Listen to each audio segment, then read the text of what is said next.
इस टाइम पे एक यूथ पब्लिकेशन का कैप्सूल आता है जो कि मैं उसका पीडीएफ आपको प्रोवाइड करूंगा अपने टेलीग्राम चैनल पे या फिर व्हाट्सएप चैनल पे। तो वहां से आप जाके उस कैप्सूल को या फिर सिविल का हो गया, इलेक्ट्रिकल का हो गया और मैकेनिकल का हो गया।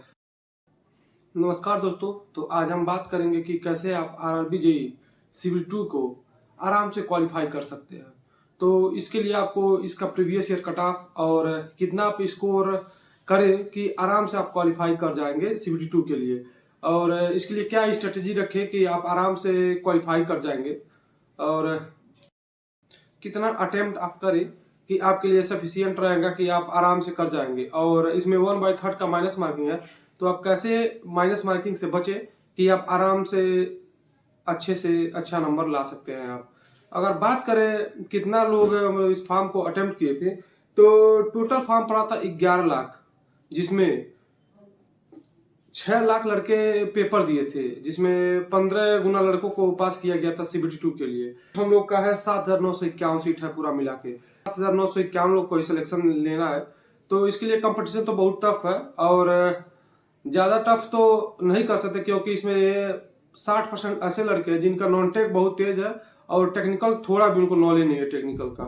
तो और टेक्निकल वाले छात्र तो वैसे ही सीबीटी 1 में ही फेल हो गए थे। ज्यादातर लड़के जिससे भी मैंने बात किया है, वो जिसका टेक्निकल बहुत अच्छे से तैयार था, वो सीबीटी 1 में ही मतलब फेल हो गए।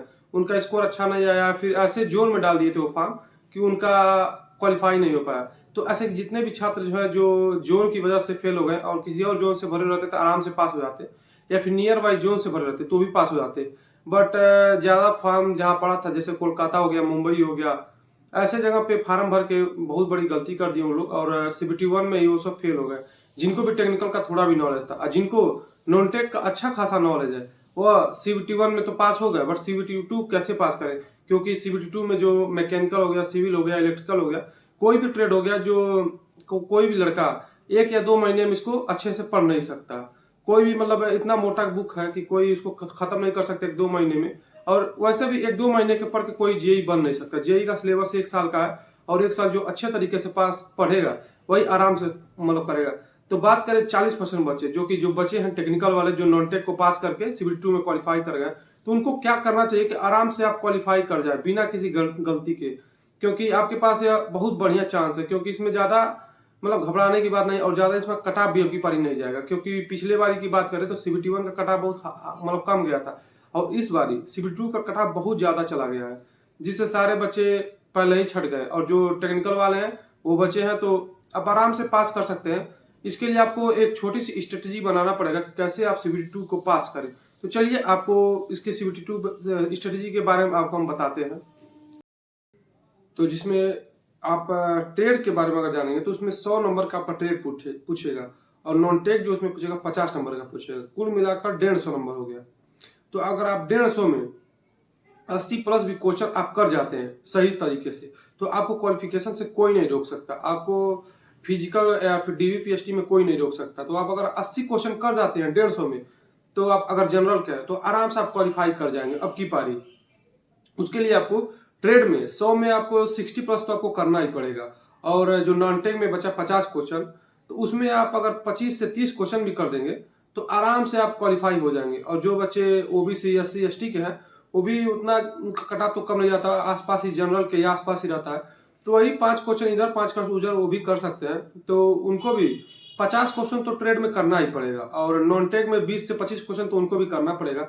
तो आप टेक्निकल को एक और भी जो भी ट्रेड बचते हैं उनका सारा का एक कैप्सूल आता है यूथ पक्का, और वह 200 पेज का है। अगर वो 200 पेज आप पढ़ लिए, तो आपको 70 नंबर कोई नहीं रोक सकता आपको मतलब पाने से।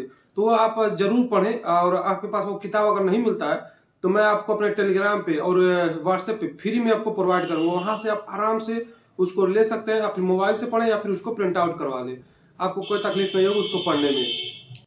और इस टाइम आपको इधर उधर भागने की जरूरत नहीं है।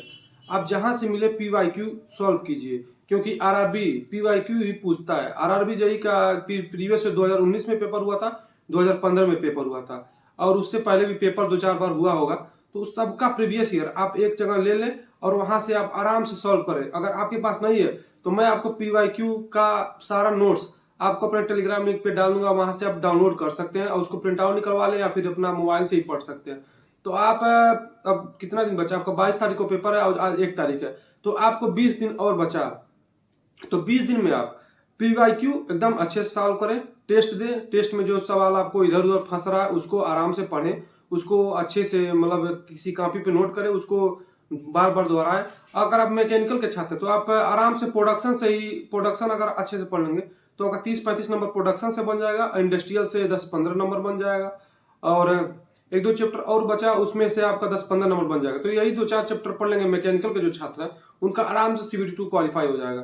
तो ज्यादा घबराए नहीं, आपको जो भी इलेक्ट्रिकल, मैकेनिकल, सिविल जो भी छात्र जिस भी ट्रेड्स हैं वो आराम से मेरे से फ्री में नोट्स ले सकते हैं। और लास्ट समय में कैप्सूल जो बहुत इंपॉर्टेंट रोल प्ले करेगा उसका भी PDF मैं सारे अपना टेलीग्राम पे और व्हाट्सएप पे डाल दूंगा, तो वहां से आप जाकर ले सकते हैं, उसका प्रिंट आउट करके पढ़ सकते हैं। चलिए, और कोई भी आपको क्यूरी हो तो कमेंट बॉक्स में जरूर बताएं, और कुछ भी जानकारी चाहिए रेलवे से रिलेटेड तो आप भी कमेंट कर सकते हैं, और जेई से रिलेटेड कोई कमेंट कर सकते हैं तो हम आपको जरूर रिप्लाई देंगे। और हम भी खुद RRB जेई के CBT2 के छात्र हैं, और हम भी आपके साथ ही पढ़ रहे हैं RRB जेई, और मेरा RRB जेई CBT1 में 88 नंबर था, और उसके लिए मैं भी CBT2 का तैयारी कर रहा हूँ। तो चलिए साथ में तैयारी करते हैं, और कुछ भी आपको जानकारी चाहिए तो आप व्हाट्सएप पे भी मैसेज कर सकते हैं, पर्सनली मैं आपका जवाब दूंगा वहां पे। तो चलिए, धन्यवाद।